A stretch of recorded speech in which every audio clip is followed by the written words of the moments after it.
doit revoir cette décision et dissoudre ce gouvernement. Nous n'en voulons pas. On le refuse, on n'en veut pas. On n'en veut pas, des Souminois 2. On n'en veut pas. 53 ministres, c'est trop. 53 dans un pays pauvre, en République démocratique du Congo, vous avez des gens qui touchent 300 000 $ par mois. 300 000 $. Et qui est notre président? Félix Tshisekedi, qui va accepter, qui est issu de l'UDPS, qui accepte une chose pareille. On a toléré ça, on était lors du premier mandat, on se disait que bon, il doit asseoir un peu son pouvoir et ainsi de suite. Mais là, nous avons comme l'impression que ça continue. Ça continue, nous disons non.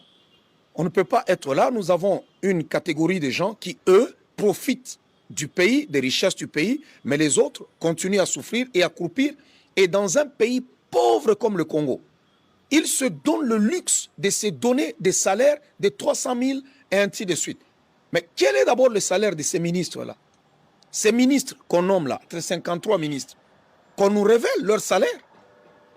Le Sénat, les députés, les ceci. Mais écoutez, finalement, est-ce qu'on est conscient qu'on doit reconstruire le pays ou soit on n'est pas conscient?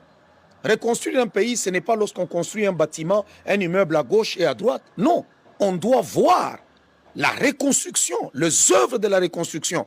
Nous devons voir les gros travaux, les routes.